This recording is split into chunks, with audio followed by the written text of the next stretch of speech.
말씀을 전하려고 위해 강단에 섰는데요. 지금 저의 마음이 굉장히 무거운 것 같습니다. 왜냐하면 이 기침이 낫지 않아가지고요. 계속 기침이 나와서 이 귀한 말씀을 잘 전해야 되는데 이게 기침 때문에 이렇게 좀 걸림돌이 될까 많이 걱정이 됩니다. 여러분 이해해 주시고 말씀에 함께 은혜 받으시길 소망합니다. 오늘은 누가 하나님의 백성인가 라는 제목을 가지고 함께 은혜를 나누고자 합니다. 여러분 하나님의 백성이라고 했을 때요, 여러분들이 생각하시는 하나님의 백성의 모습은 어떠한 모습이라 생각하십니까? 어떤 사람이 누가 하나님의 백성이 될 수 있을까요? 여러분들은 스스로 생각하실 때 나는 그래도 하나님의 백성이다 라고 생각하고 계십니까? 그렇다면 옆에 있는 사람 한번 바라보시겠습니까? 어떠셔요? 하나님의 백성일까요? 네. 여러분 사실 갈라디아서 전체에 흐르고 있는 중요한 질문 중에 하나가 바로 이겁니다. 누가 과연 하나님의 백성인가? 우리가 보통 상상하는 하나님의 백성들의 모습은 거룩하고 정결하고 더 이상 죄를 짓지 않으려고 끊임없이 노력하고 죄에 대해서 자유하고 오늘 죽어도 천국에 들어갈 수 있는 사람, 하나님에게 의롭다 칭함을 받은 사람, 하나님과의 관계가 회복된 사람, 우리 이렇게 다양하게 생각합니다. 여러분 그러나 하나님의 백성됨에 있어서 핵심은 십자가입니다. 그 십자가는 하나님의 백성으로 거듭나게 하기 위한 유일한 방법입니다. 그 십자가를 믿는 믿음은 이 세상의 어떠한 사람도 아무리 큰 죄를 지은 사람이라도 하나님의 백성이 되는 권세를 주신 것입니다. 바울은 이 갈라디아서를 통해서 그런 자신의 신학적인 견해를 펼칩니다. 우리 이것을 뭐라 부르는가 하면 이신칭의, 오직 믿음으로 의롭다 칭함을 받는다. 오늘은 이 말씀을 묵상하면서요, 이 이신칭의의 교리를 자꾸만 무너뜨리려고 하는 다른 복음이 무엇인지, 그리고 이 신칭의가 오늘날 우리 삶 가운데 어떻게 적용해야 할지를 함께 고민하고 생각해 보고자 합니다. 갈라디아는 바울이 1차 선교 여행을 떠나면서 복음을 전했던 지역입니다. 한 도시의 이름이 아니라 한 지역의 이름입니다. 그 안에 안디옥도 있고요, 이고니온도 있고요, 루스드라, 더베 이런 지역이 포함되어 있는 지역입니다. 바울은 나중에 이 갈라디아 지역에 있는 교회들에게 갈라디아서 편지를 쓰는 것입니다. 바울이 편지를 쓴 이유는 다른 것이 아닙니다. 바울에게 들리는 갈라디아 교회의 소문들이 별로 그렇게 좋지 않았기 때문입니다. 특별히 바울이 이신칭의 교리, 믿음으로 구원의 의롭다함을 받는다라는 교리를 가지고 열심히 선교하고 교회를 세웠는데요, 그 교회마다 다른 복음을 전하는 사람들이 나타나서 교회를 어지럽히고 미혹하고 있다라는 소문이 들리기에 바울이 이 갈라디아서 편지를 기록하여 그들에게 편지하고 있는 것입니다. 여러분 그렇다면 갈라디아 교회를 혼란케 하는 그들은 누구일까요? 성경 1장 7절에 가면 그 사람을 뭐라고 표현하고 있는가 하면 어떤 사람들이라고 이렇게 표현하고 있습니다. 다른 복음은 없나니 다만 어떤 사람들이라고 표현하고 있습니다. 그런데 이 어떤 사람이라고 표현하고 있다는 얘기는 그런 다른 복음을 전하는 사람이 한두 명이 아니라 여러 사람인 것을 이야기합니다. 2장 4절에 가면 그 사람들을 뭐라고 표현하고 있는가 하면 가만히 들어온 거짓 형제들이라고 기록하고 있습니다. 다른 복음을 전하는 그 여러 명의 사람들은 가만히 들어온 거짓 형제들이라고 표현하고 있는 거죠. 여러분 그렇다면 우리가 거짓 형제들이라는 표현 속에서 그들이 누구인가를 유추해 볼 수 있는데요, 어쩌면 그들은 예수님을 믿는 같은 형제일 수도 있다는 것을 유추해 볼 수 있습니다. 만약에 하나님을, 예수님을 알지 못하는 자들이라고 한다면 그들을 향해서 바울이 물론 거짓 형제라고 이야기하긴 했지만 형제라는 명칭을 사용하지 않았을 것입니다. 이방신을 섬기는 자라고 했으면 될 것을 다른 복음이라고 표현하고 있는 건 그들 역시 예수 그리스도를 믿고 있는 것이라 생각해 볼 수 있습니다. 갈라디아서 6장 13절에 보면 그들을 뭐라고 표현하고 있는가 하면 할례를 받은 그들이라도라고 표현하고 있습니다. 다른 복음을 전하는 그들은 할례를 받은 자들이라는 것이죠. 여러분, 할례가 무엇인지 아시죠? 남자의 생식기 끝을 잘라내는 게 할례입니다. 그 당시에 바울이 갈라디아서 그 편지를 썼을 때 할례를 받는다라는 게 무슨 의미인가 하면 바로 유대인이 되었다라는 것이죠. 당시에 유대인들만 태어나자마자 8일 만에 할례를 행하였습니다. 그러면 이방인들은 할례를 행하지 않았을까요? 이방인들도 할례를 행합니다. 언제 행하는가 하면 이방 사람들이 유대 교회에 들어오고자 할 때, 유대인이 되고자 할 때 할례를 행하여서 유대교 됨을 증거하고 있는 것입니다. 6장 12절에 가면 육체의 모양을 내려 하는 자들이라고 그들을 표현하고 있습니다. 이런 성경에 기록되어 있는 다른 복음을 전하는 사람들의 이런 서술하는 것들을 종합해 보면 그들은 유대인이었을 것입니다. 예수 그리스도를 믿는 유대인들입니다. 그런데 그들이 무엇을 하는가 하면 교회 안에서, 갈라디아 교회 안에서 무엇을 하는가 하면 1장 7절에 가니까요, 어떤 사람들이 너희를 교란하여라고 이야기하고 있습니다. 그 예수 그리스도를 믿는, 그래서 할례를 주장하는 그들은 교회 안에서 교회를 교란시키고 있습니다. 이런 교란하다라는 그 의미가 무엇인가 하면, 여러분, 전쟁터에 나아가면 최전방에서는 치열하게 전쟁을 하고 있습니다. 그런데 후방에서는 게릴라라고 하나요? 예전에 우리 한국에도 빨치산 그런 것들이 있었는데 뒤에서 그 분열을 일으키며 어려움을 처해내는 게 바로 교란하다라는 것이죠. 갈라디아 교회는 세상과 치열한 전투를 싸웁니다. 그런데 그 다른 복음을 전하는 그들은 교회 내에서 내부적으로 교란하여 교회를 힘들게 하는 자들입니다. 3장 1절 하반절에 가면 그들을 무엇을 하고 있는가 하면 누가 너희를 꾀더냐라고 표현하고 있습니다. 원어로 보면 홀리다라는, 사람들을 홀리다라는 단어를 사용하고 있습니다. 다른 복음을 전하는 그들은 갈라디아 교회 안에 있는 사람들을 자꾸만 홀리는 겁니다. 교회일 때 우리를 교회에 나오지 못하게 홀리는 게 뭐가 있습니까? 제가 중고등부 시절에 기억나는데요. 그때는 예배가 항상 주일 오전 9시였습니다. 제가 교회에 나오려고 하면 저를 항상 홀리는 게 있습니다. 뭐였냐면 TV, 만화 영화였습니다. 꼭 그 시간에 아침 9시에 꼭 만화를 틀어주는 거예요. 아주 교회에 나가려고 하면은 보다가 끊고 가는 게 참 어려웠던 것 같습니다. 그런데 이 다른 복음을 전하는 그들이 교회에 나와 하나님을 예배하고자 하는 그런 사람들을 자꾸만 홀리는 겁니다. 그리고 또 다른 성경 구절 5장 7절에 가니까요, 그들이 무엇을 하는가 하면 너희를 막아라고 이야기합니다. 누가 너희를 막아 진리를 순종하지 못하게 하더냐라고 표현하고 있습니다. 여기 너희를 막아라고 사용되는 그 단어가 설득하다라는 단어입니다. 그러니까요, 다른 복음을 전하는 그들이요, 하나님을 섬기려고 하는 그들에게 찾아가서 자꾸만 설득하는 것입니다. 아마도 유대교인이었던 그들은 구약 성경에 능통한 자들이었던 것 같습니다. 그 능통한 성경 지식을 가지고 바울이 전했던 이신칭의의 복음을 자꾸만 설득하며, 야, 바울이 전한 가르침은 잘못된 것이야 라고 끊임없이 설득하는 일을 그들이 행하고 있었던 것이죠. 6장 12절에 가면 그들의 모습을 또 이렇게 표현하고 있습니다. 물은 육체의 모양을 내려 하는 자들이 억지로 너희에게 할례를 받게 하문이라고 이야기하고 있습니다. 그들이 무엇을 주장하는가 하면, 야, 너희들 할례 받아야 돼.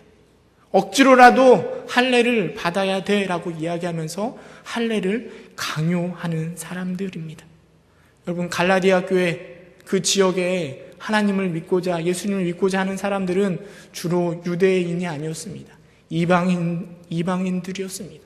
그들은 할례를 행하지 아니하였습니다. 그들 안에 소수의 유대인들이 있었는데요, 그들이 그 교회 가운데 끊임없이 설득하는 겁니다. 야, 너희들 예수님 믿는 거 좋은데 그래도 할례는 받아야지. 어떻게 할례를 안 받고 하나님의 백성이라고 말할 수 있는가? 이런 것들을 끊임없이 설득하고 홀리고 교란케 하고 있는 것입니다. 바울은 그들을 향하여 뭐라고 얘기하는가 하면 갈라디아서 5장 2절 함께 읽어볼까요? 갈라디아서 5장 2절 함께 읽어보겠습니다. 시작.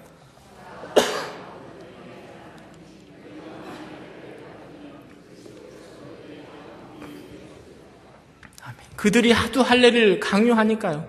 바울이 뭐라고 얘기하는가 하면 만일 너희가 할례를 받으면 그리스도께서 너에게 아무 유익이 없다라고 말씀하고 계십니다. 할례를 받는 것조차 아무 유익도 없다라고 이야기하는 것입니다.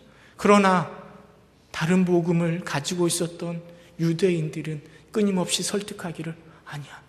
할례를 받아야 돼. 할례를 행해야 돼. 할례를 받지 않고서는 물론 예수 그리스도를 믿어서 구원에 이르지만 그래도 할례를 행해야 하나님의 참된 백성이 될 수 있다라고 이야기하는 거죠. 그들의 주장은 무엇인가 하면 예수 그리스도 믿는 거 너무 필요하죠. 그러나 거기에다가 뭘 첨가하는가 하면 할례도 받아야 된다. 아니 유대교인이 되어야 된다. 그래야 너희가 참된 하나님의 백성이 될 수 있다라고 주장하는 것이죠.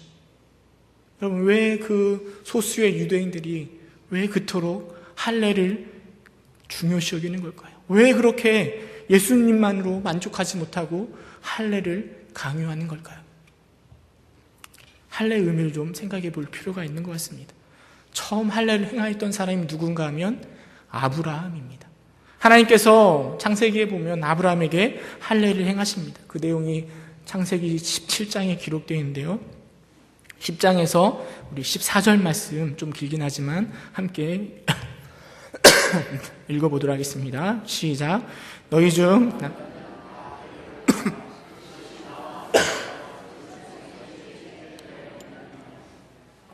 너희는 표표를 베어라. 이것이 나와 너희 사이의 언약의 표징이니라.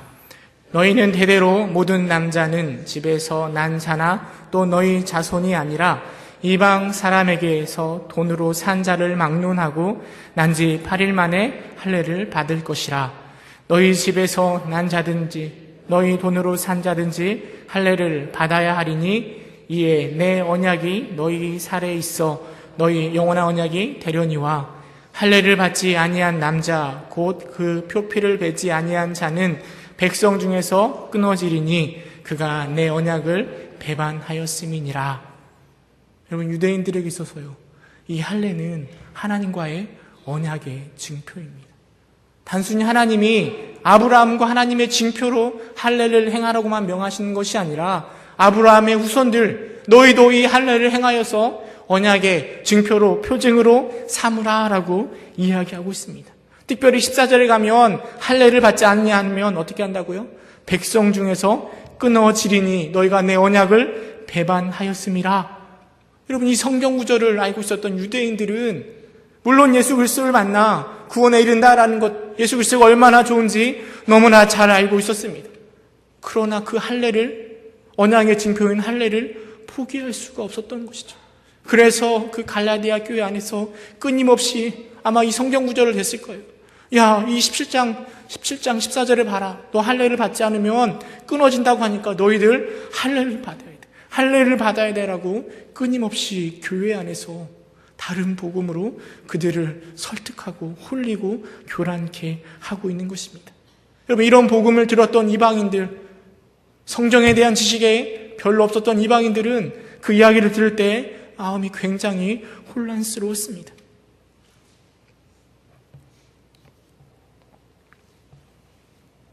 그래서 많은 사람들이요, 그럼 나도 할례를 받아야 되는가? 그래야 하나님의 백성이 될 수 있는가? 이런 혼란 가운데 빠져 있는 것이죠. 다른 복음을 전하는 거짓 형제들은 하나님의 백성이 되는 것에 있어서 예수 그리스도를 믿는 그 믿음에다가 또 할례를 더하여 그 백성됨의 경계를 긋고 있는 것이죠. 하나님의 백성을 믿는, 예수 그리스도를 믿는 너희들, 그런 할례를 받지 않으면 하나님의 백성이 될 수 없다. 될 수 없다. 여러분 저는 솔직히 그렇게 주장하는 유대인들의 마음이 충분히 이해가 됩니다. 평생을 유대교로 율법 가운데 철저히 지키며 살아오던 그들이 어느 날 예수님을 만나 예수님을 통하여 구원에 이르렀지만 자신이 가지고 있었던 그것들을 놓는 것이 결코 쉽지 않았을 것입니다. 그러나 여러분, 다른 복음을 전하는 이들의 주장은 이방인들에게 구원의 문을 열어주신 하나님의 뜻을 정면으로 대치하는 것입니다. 하나님은 이미 고넬료를 통하여서 이방인에게도 구원이 임하였음을 보여주고 있습니다. 예루살렘 회의에서도 사도들도 다 인정하였습니다. 사도행전 15장 11절에 가면 베드로가요, 고넬료의 가정 가운데 임한 성령을 보시고 이렇게 고백합니다. 그러나 우리는 그들이 우리와 동일하게 주 예수의 은혜로 구원받은 줄을 믿노라 라고 고백합니다. 저 이방인들에게도 하나님은 동일하게 구원의 문을 열어주셨구나. 여러분, 이 문제를 가지고 예루살렘에서 회의를 열어서 사도들은 뭘 결정했는가 하면 그 이방인에게도 구원이 임할 수 있다는 것을 결정했습니다. 사도행전 18장 28절 29절에 가면 이렇게 고백합니다. 함께 읽어보도록 하겠습니다. 28절 29절 시작.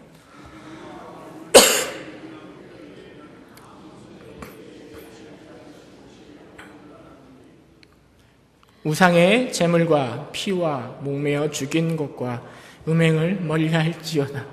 이에 스스로 이게 바로 바울과 바나바를 통하여 이방 교회 가운데 말하였던 내용입니다.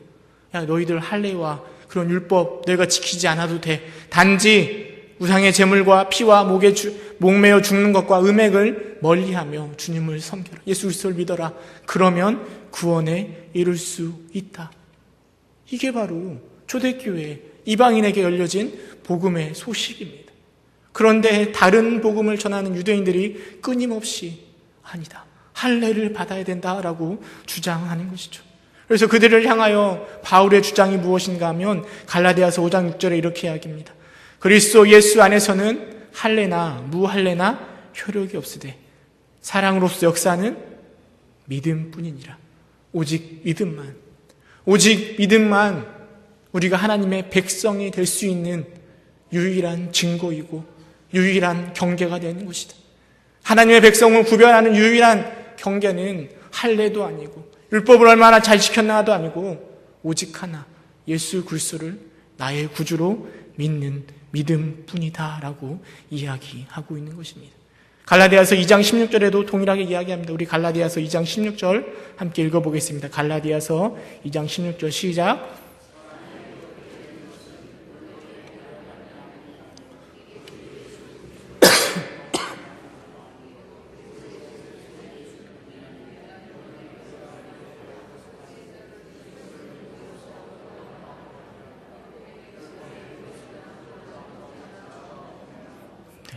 율법의 행위로는 의롭다함을 얻을 육체가 없다. 오직 믿음으로만 하나님의 백성이 될 수 있다. 이게 바로 바울이 전하고 있는 이신칭의의 교리입니다. 그렇다면 이 바울이 이렇게 말하고 있는, 다른 복음을 전하는 자들 향하여서 이렇게 말하고 있는 이신칭의의 교리를 오늘날 우리 가운데 어떻게 적용해야 될까요? 말씀을 묵상하면서요, 우리 이신칭의 교리가 우리 가운데 너무 하나님과의 관계에만 집중되어 있는 건 아닌가 생각해 보게 됩니다. 물론 우리가 하나님께로 나아갈 수 있는 유일한 방법은 믿음뿐이다. 이신칭의로 하나님께 나아갈 수 있다. 우리 이렇게 적용할 수 있습니다. 그런데 바울이 말하는 이신칭의는 그냥 단순히 하나님과의 관계에서만 이신칭의가 아니라 선교적으로, 교회적으로, 사회적으로 내 이웃과의 관계에서 이신칭의를 말하고 있는 것입니다. 다시 말해서 유대교인들은 하나님의 백성을 선을 그어서 구분하려고 했습니다. 그 선이 무엇이었는가 하면 믿음이 아니라 할례. 유대교인, 너희가 유대인이 되어야 하나님의 백성이 될 수 있어. 하나님 믿는 거, 예수님 믿는 거 중요하지만 그러나 할례도 받아야 돼. 이런 경계를 그으려고 했습니다. 그러나 바울은 오늘 갈라디아서 이 편지를 통하여 그 경계를, 내 이웃의, 내 하나님의 백성됨의 경계를 무너뜨리려고 했던 것이죠. 더 이상 하나님의 백성됨의 경계는 그 믿음 외에 그 어떤 것도 존재할 수 없다. 다른 경계가 있을 수 없다라고 우리에게 말해주고 있는 것입니다. 우리는 이 이신칭의 교리를 들으면서요, 그래, 믿음으로 하나님께 나아가야지, 그것뿐만 아니라 우리 주변을 바라보면서 믿음으로 하나님의 백성된 저들을 우리가 한 백성으로 받아들여야 함을 우리는 마음속 깊이 새겨야 될 것입니다. 우리 가운데 제가 적용해보고자 하는 것은 이 신칭의 교리를 통하여서 우리 안에 무너뜨려야 될 그 경계, 혹시 우리가 나도 모르게 세워놓은 하나님 백성됨의 경계가 다른 것들이 있는 건 아닌가 살펴보고 그것들에 대해서 그것들을 어떻게 하면 무너뜨릴 수 있을까 함께 생각해보고자 합니다. 우리 교회 안에, 우리 믿음 안에 있는 경계 중에 하나가 무엇인가 하면 서로의 다름과 편견 가운데 생겨나는 사회적인 경계가 있을 수 있습니다. 갈라디아 교회 가운데 나타나는 경계는 무엇인가 하면 이방인과 유대인이 서로 다른 모습 가운데 나타나는 갈등이었습니다. 이방인들은 하나님을 어떻게 예배하는지 아무것도 알지 못합니다. 음식을 가려 먹어야 되고 하나님 예배할 때 그 법들이 어떻게 하고 어떻게 하나님을 신앙생활 해야 되는지 아무것도 모릅니다. 근데 유대인들은 너무나 잘 알고 있죠. 그런 유대인들이 이방인들을 바라보면서 너무 형편없어 보이는 거죠. 도대체 하나님을 예배할지도 모르고 하나님이 먹지 말라고 하는 것이 무엇인지도 모르고 하나님을 예배할 때 어떠한 자세로 해야 되는지도 모르고 그냥 예수 그리스도만 붙들고 십자가만 붙들고 있는 그들을 바라보면서 한심스러웠을 겁니다. 그런데 그들은 그 한심스러운 모습에 경계를 그어버렸습니다. 야, 너희들은 하나님의 백성이 될 수가 없어. 그런데 우리 그런 경계가 우리 안에도 존재하진 않습니까? 사회에 많은 갈등이 존재합니다.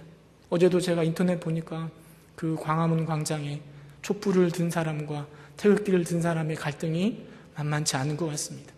대통령 탄핵으로 인하여서 많은 갈등들이 우리 안에 표출되고 있습니다. 우리 믿음 안에서도요, 그런 갈등이 나타날 수 있습니다.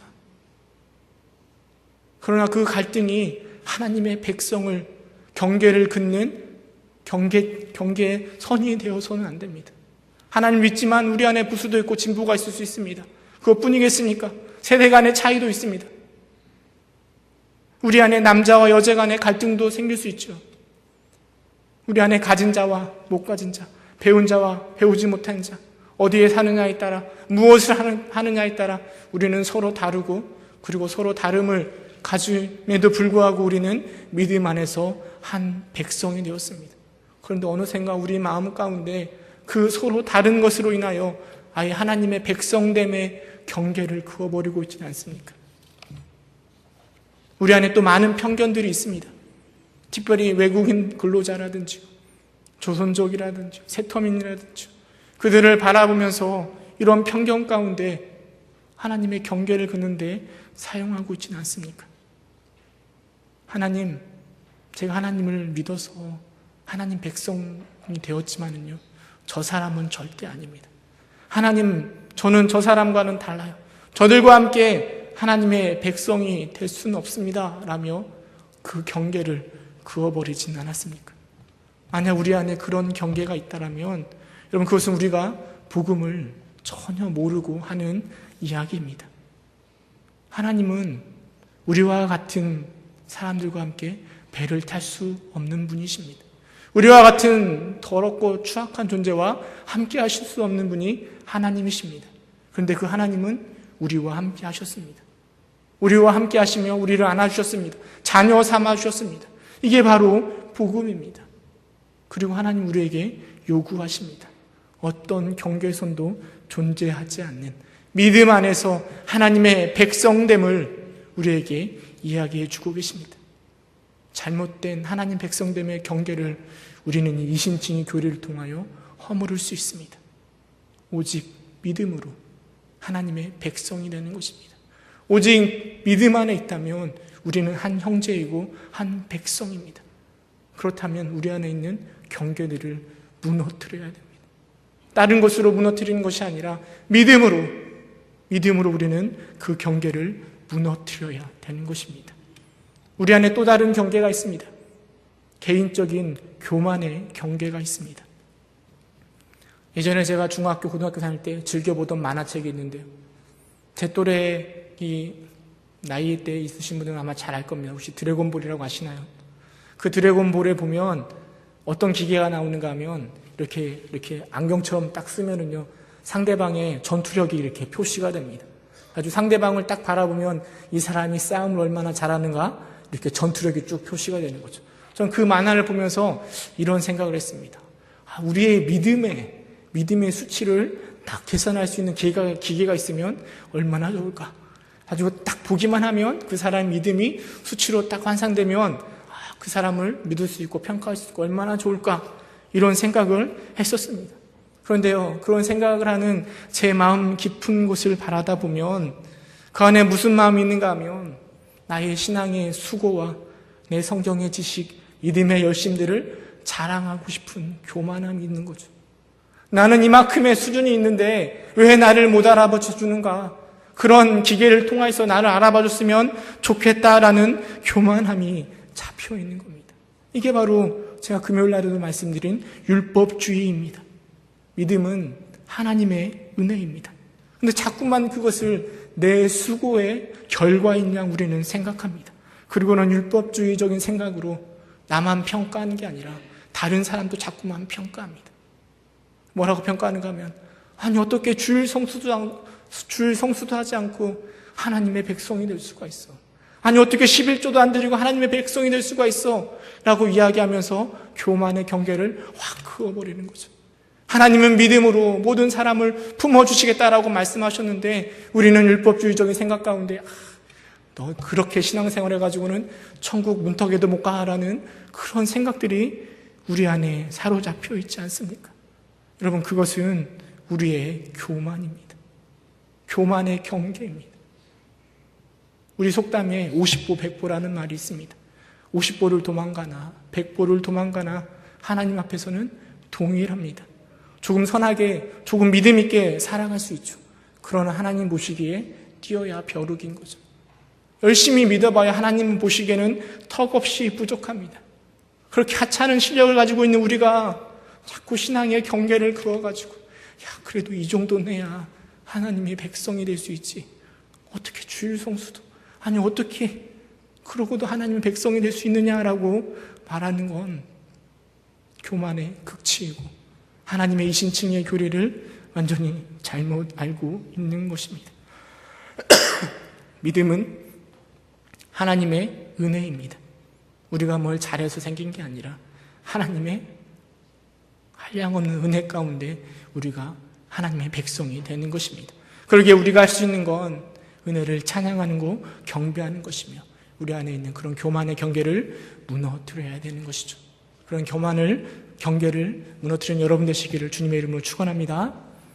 또 한 가지 생각해 볼 수 있는 건 공동체의 경계를 허물어뜨려야 됩니다. 종로에 가면 100년이 넘은 아주 오래된 교회가 있습니다. 그 교회에는 벌써 4대째를 넘어서 5대째 신앙생활하는 그런 가정들도 등장한다고 하고 있습니다. 아주 전통적인 교회입니다. 그런데 그런 오래된 교회에서 신앙생활하는 사람들이, 오랫동안 신앙생활해 온 사람들이 교회 요직들을 다 차지하고 있습니다.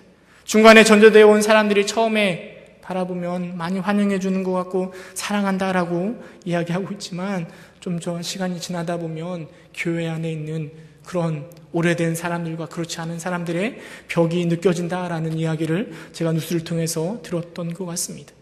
몇 대째 신앙생활 해왔던 토박이들과 또 새로운 사람들 간에 뛰어넘을 수 없다는 벽이 있다라는 이야기죠. 이게 바로 교회 안에 있는, 공동체 안에 있는 경계 아니겠습니까? 여러분, 우리 교회는 어떠합니까? 과연 새로 나온 새가족들은 그런 담을 전혀 느끼지 못하는 교회일까요? 아니면 예수를 믿어 구원에 이뤘지만 그런 담 앞에서 좌절하게 하는 교회일까요? 물론 이게 텃세라고 이야기할 수 있는데요. 저는 개인적으로 어느 공동체나 누군가가 새로운 사람이 그 자리에 가면 당연히 그런 것들을, 외로움들을 느끼는 건 당연한 거라 생각되어집니다. 어느 교회를 가든 새로운 사람은 그 안에 외로울 수 있고 힘들 수 있고 때로는 텃세라고 느낄 수도 있습니다. 그러나 중요한 건 그 공동체가 그 새로운 사람들을 어떻게 받아들이려고 노력하고 있는가. 그들이 느끼고 있는 그런 경계선을 허물려고 얼마나 수고하고 있는가. 그것이 중요한 것 아니겠습니까? 세상의 많은 공동체들은 그것에 대해서 상관치 않습니다. 기존에 있던 사람들이 훨씬 더 유리하죠. 새로운 사람들은 끊임없이 노력하여 그 자리로 나아가는 겁니다. 그러나 믿음의 공동체에 우리는 그런 경계가 있어서는 안 됩니다. 왜냐하면 우리는 믿음 안에서 하나님의 백성이라는 경계를 지은 것이지 누가 언제 왔는가를 가지고 경계를 지은 것이 아니기 때문입니다. 새 가족을 바라볼 때 우리 공동체 안에 여러 교회 안에도 많은 공동체들이 있습니다. 성가대도 있을 수 있고요. 많은 전도회든 구역이든 그런 공동체들이 있습니다. 그러나 그런 공동체들이 하나의 경계가 되어서 하나님의 백성을 구분하는 경계로 나아간다면 하나님이 결코 기뻐하지 않으실 겁니다. 물론 교회 안에 친한 사람과 함께 공동체를 이루고 찬양단과 또 함께 여러 방법으로 공동체가 있을 수 있습니다. 그러나 그렇지 않은 자들도 포용할 수 있는 믿음의 공동체가 되어야 될 것입니다. 우리 교회 안에 그런 경계들, 하나님이 기뻐하시지 않을 만한 그런 잘못된 경계들을 모두 무너뜨려야 될 것입니다. 하나님은 오직 한 가지, 믿음으로 하나님의 백성됨의 경계를 그어주셨습니다. 그 안에 그 어떤 다른 경계가 있을 수 없습니다. 우리가 다르다고 해서, 나보다 부족하다고 해서, 나보다 신앙이 없다고 해서, 나와 다른 부서에 있다고 해서 우리는 결코 그들과 함께 할 수 없다라는 생각을 가질 수 없습니다. 바울은 뭐라 고백하는가 하면 갈라디아서 3장 28절 29절 이렇게 고백합니다. 우리 함께 읽어보도록 하겠습니다. 3장 28절 29절 시작.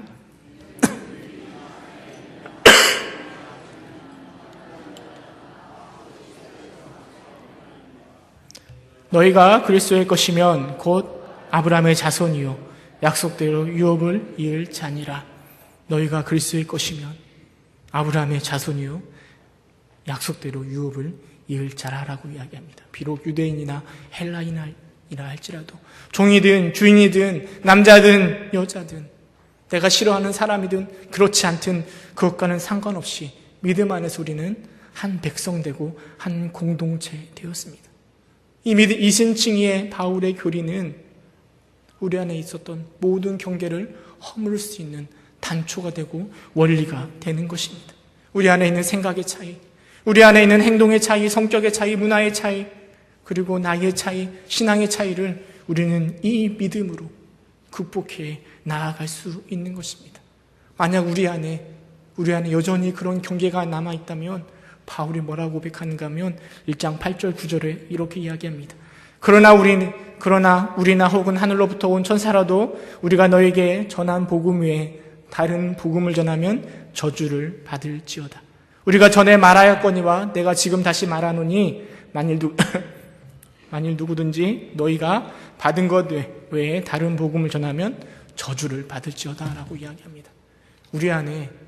우리 공동체 안에 믿음 외에 또 다른 경계가 있을 수 없습니다. 여러분, 그 신앙의 모습을 바울은 에베소 교회 가운데 잘 이야기해 줍니다. 에베소 2장 13절 14절 말씀 함께 읽고 설교를 마치도록 하겠습니다. 에베소서 2장 13절 14절 함께 읽겠습니다. 시작.